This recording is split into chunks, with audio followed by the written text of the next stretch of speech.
acting गर्छु के हो त नि गीत राम्रो लाग्यो मैले भनेको छ त त्यहाँनिर जस्ट एक्टिङ तिम्रो एक्टिङ त्यो बियर खानी हो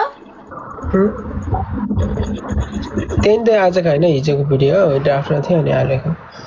हिजो राति बनाएको थिएँ मैले उसको एक्टिङ हो रे गाइस के भन्नु त्यहाँ मैले लेखेँ नि छ त नि कस्तो लाग्यो एक्टिङ रेट गर्नु भनेर के भन्नु त नि गलत बुझ्छ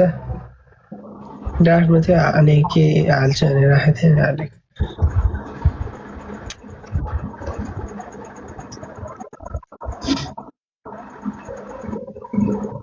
ल ल त्यही हो म त तिमीलाई त्यही भन्न आएको त्यस्तो भिडियो नहाल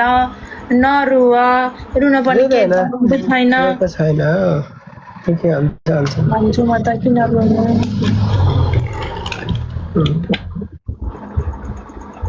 त्यही हो मैले त्यही भन्छु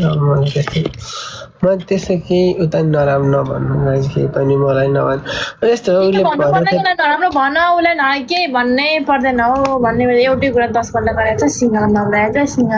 छ त्यो भिडियो फरीमा आएको छ मलाई केही बोल्न नि मन त छैन कि तर यहाँ भ्युर्स जोड भनेर मात्र हो तर ठिकै छ मैले तिमीलाई त्यही कुराले गर्दा मैले सपोर्ट गरेर म कतिसँग झगडा गर्नु मैले त्यही कुरा भन्छु त्यसमा के कुरा के मैले तिमीलाई के थाहा भयो नि त मेरो लागि तिमीले के गर्छ त्यो मैले तिमीलाई गरेँ तिम्रो लागि नगर कि मैले तिम्रो लागि केसम्म गरेको छैन ल भन नि त धेरै गरेछ मैले गरेँ तिमीले मात्र तिमी राम्रो बनाउन मेरो लागि सपोर्ट गरेर यस्तो भन्न भन मैले तिम्रो लागि के चाहिँ गरिनँ भन तिमी कस्तो अवस्थामा मैले कस्तो अवस्थामा ल्यायो सपोर्ट गरेँ भने होइन कि तिमीले गरेको हो क्या मलाई सपोर्ट त मलाई थाहा छ दादा म यतिको हुन्थ्यो होला तर पनि मैले कहिले भन्न मैले लागि तिम्रो लागि यस्तो गरेँ उस्तो गरेँ तर बुझेन क्या मैले चाहिँ त्यही कुराले गरेर चाहिँ अरूले नराम्रो भन्दाखेरि मैले त्यही कुरामा सपोर्ट गर्थेँ अनि म आफैले त्यही भन्छु त भनेर मात्रै भनेको क्या तिमी दिन रात रोएर बस्थ्यौ सडकमा बस्थ्यौ मैले त्यस्तो नगर भने चाहिँ मैले कति मुभ अन गराएँ कति गराएँ होइन यही ठाउँमा ल्याएँ तर अहिले तिमी मसँग नबोल्दा पनि तिमीलाई केही फरक पर्दैन बुझ्यौ नि तिमी त्यस्तोसम्म भइसक्यो अहिले किनकि तिमी स्ट्रङ भइसक्यो अहिले अब मुभ अन भइसक्यो अनि किन त यो कुरा बारम्बारै मैले तिम्रो लागि के गरेँ म तिम्रो लागि केही पनि गरेकै छैन मैले त बस भनेको मैले त्यस्तो नगर मात्रै भनेको मेरो लागि मैले के गरेँ भनेको छैन तिम्रो लागि के गरेँ भनेको पनि छैन बुझ्यौ नि तर तिमीले भन्छ मैले तिम्रो लागि दुनियाँसँग झगडा गरेँ यस्तो होइन त्यो म आफैले गरेको हेर तिमीले गर्न जाने भनेको थिएन मैले नबोल्दा नि के फरक नपर्ने कुराहरू हो त्योहरू भनेको मैले चाहिँ अहिले चाहिँ त्यही भन्नु त्यही कुराले गरेर चाहिँ अरू नराम्रो भन्दा म त्यही कुरा झगडा गरेँ अनि मैले त्यही कुरा आफैले भन्छु त मात्रै भनेको अर्कै होइन तिमीले गरेर चाहिँ मलाई थाहा छ अनि हिजो पनि प्र्याङ्क मैले गरेको छु मैले कहिले भनेर त्यही त हिजो नि प्र्याङ्क गरेको सबले भनिरहेको थियो मलाई थाहा तै पनि कहाँ भइछ हो मैले प्र्याङ्क गरेर ठिक ठाउँमा छ तिम्रो भ्युर्सलाई थाहा छ मेरो भ्युर्स थाहा छैन तर तिमी हिजो गलत कहाँनिर गर्यो भने यस्तो गरे तिमीले थाहा छ हामी सबै जान्थ्यौँ हामीले त्यसरी प्र्याङ्क गरेर फुल दिएको मात्रै थियो फर्स्ट सुरु त फुल मात्रै दिएको थियो अनि तिमी कट गरेर गयो तिमी रोयौ अनि त्यसपछि तिमीले के भयो मलाई नराम्रो लाग्यो म बोल्छु धेरै बोल्यो भने झन् कुराहरु गर्यो उस्तो गर्यो तिमी मन चित्त बुझ्नु भन्छ तिमी सोल त्यो गट्टीलाई खोला त्यो सकाइदेऊ न त्यो कुरालाई किन एक्लै भटभटाएर तिमी आफै ठिक साबित म गलत जस्तो तिमीले बनायौ नि त ल मैले कुन पोइन्ट त्यसो गरे भने मैले तिम्रो साच्चै कष्ट रोनु चाहिँ किन के नराम्रो भनेको छैन मैले एउटा शब्द रोनु त मलाई पनि आज रोइदिम म रोएर के म अब के राजु भएन म अब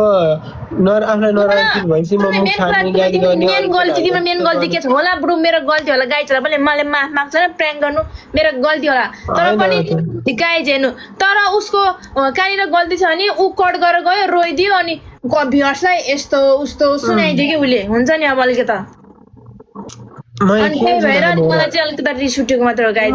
यस्तो नि त अब मैले म अरू केटाहरू जस्तै अब त्यो नराम्रो लाग्यो भने गाली दिने मुख छाडेर बस्न सक्दिनँ म साँच्चै मेरो क्यारेक्टर नि त्यही छ केही नराम्रो लाग्यो भने मैले तिमीलाई साथ दिएको मात्र भ्युर्सहरूलाई मन पराएको मात्रै हो नि थाहा छ नि तिमीलाई यो कुरा हामीलाई पर्सनली कुरा गरेर हामी बोलेको हो हामीलाई भ्युर्सले मन पराएको मात्रै हो हामीले मैले उसलाई साथ मात्रै दिएको थोडी न कि हामी पछि गएर लाइफ पार्टनर बन्छौँ थोडी नै बोलेको होइन नि त तिमीलाई थाहा छ नि भ्युर्सलाई पनि थाहा छ त मैले तिमीलाई साथ मात्रै दिएको हो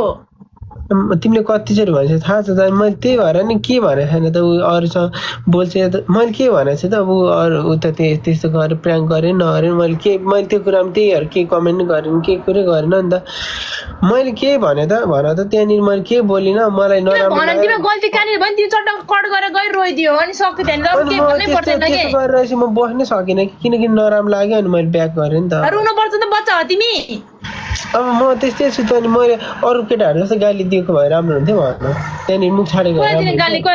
तिमीलाई मन पर्दैन यसो के तिमीलाई मन पर्दैन भने तिमीले भन्न पायो नि त ल यस्तो यस्तो भोटेन यस्तो म यस्तो रोइदियो ल बच्चा जस्तो रोएर क्या अब आफू चाहिँ राम्रो तिमी सुन रोयो थियो नि ठिक छ तर तिमी चाहिँ राम्रो तर म चाहिँ नराम्रो राम्रो बन्नलाई त्यस्तो गरे होइन कि मलाई नराम्रो लाग्यो अनि यत्तिकै ब्याक गरेको अनि सबले त्यही कुराहरू गर्छ अनि झन् कमेन्टहरू झन् स्याड हुन्छ अनि अरू मैले केही भनेको थिइनँ म चुप लाएर लाइभ बसिरहेको थिएँ अनि मैले होइन नि त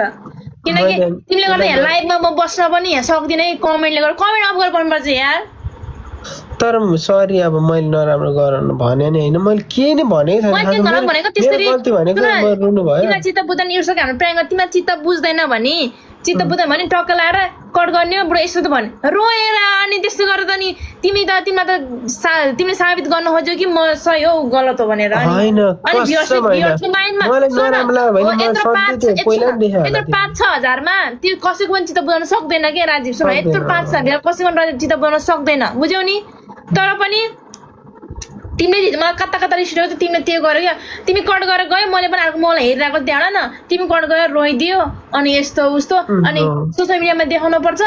अनि त्यस्तो गर्ने भए अनि के भन्छ बरु नदेखायो भने चाहिँ अब त्यसरी देखाइसी नर्मली पनि सोसियल मिडियामा देखाएपछि मलाई जोइन गराएर देखाएपछि मलाई नराम्रो फिल लागिहाल्छ त्यस्तो चाहिँ नगरे भने त त्यही पनि उसको लाइफमा मैले भन्ने कुरा हुँदैन जस्ट जोइन गरेर त्यसरी नदेखाएछ भने चाहिँ अब देखेपछि नराम्रो लागिहाल्छ त्यही भनेको मैले नराम्रो लागेपछि मलाई नराम्रो भन्न सक्दिनँ केही बोल्न सक्दिनँ आफै ब्याक गरेँ अनि किनकि अनि रुगा चाहिँ रुको के गर्नु त नराम्रो लागेपछि रुन्छ अब म त नराम्रो त भन्न त मैले के नराम्रो बोलेको छु भन त एउटा पोइन्टमा मलाई नराम्रो भन्नु छैन क्या तिमीले मेरो लागि धेरै गरेको छ धेरै चिजहरू यहाँसम्म म यत्तिकै मुभन भएर यत्तिकै हुन्थेन होला तिमीले गरे म त्यही कुराले रेस्पेक्ट छ अनि त्यो कुराले गर्दा म त्यही केही पनि नराम्रो भन्ने छैन तिमीले अहिलेसम्म नि भन्दिनँ पनि अब तिम्रो लाइफमा तिमीले के गर्ने हो सब मैले त्यो कन्ट्रोल गर्ने कुरा हुन्छ कसैको नै अधिकार हुँदैन त्यस्तो कुराहरू भन्ने कुरा यस्तो त्यस्तो मैले केही भन्न पाउँदैन केही भन्ने अधिकार छैन हामी यसरी लाइभमा बोल्छ भ्युअर्सहरूले मन पराइदिनुहुन्छ अनि त्यही अरू केही होइन गाइज कसै पनि कमेन्ट गर्नुपर्छ पर्ने होइन यो जुन नबुझ्नेहरू चाहिँ सबैजना गुहा नै हुन्छ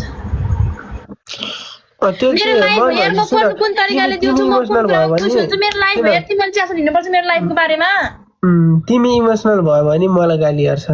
इमोसनल भयो भने तिमीलाई गाली गर्छ त्यो नि थाहा छ भिडियो हालिदिन्छ तिमी रक्सी खाएको अनि अब भन तिमीले के साबित गर्न खोजेको ल भन त अनि क्याप्सन लेख्छ एन क्याप्सन लेख्छ ल हिजो तिम्रो होला तिम्रो पहिलाको भिडियो होला त पनि क्याप्सन त्यस्तो लेखिदिन्छ अनि भ्युअर्सले के बुझ्छ तिमी रक्सी खाएर भिडियो बनाइन्छ त्यो भ्युअर्सले के बुझ्छ मैले बोलेर बनाएँ नि त एक्ट हो भने मुटु हान देख्छ नदेख्दैन अनि भ्युअर्सको माइन्डमा के बुझ्छ अनि ल फेरि फेरि रोडमा आएछ केटा त ल फेरि दिएछ धोका सिजन 3 थियो 2 थियो अब 3 हुनुभएछ तिमीले तिमीले बनाइरहेको छौ के अरू छैन तिमीसँग कन्टेन्ट छैन नाच्ने हाँस्ने गीत गाउने रमाइलो गर्ने रक्सी खाएर भिडियो बनाइन्छ त्यो भ्युअर्सले के बुझ्छ भ्युअर्सको दिमागमा के जान्छ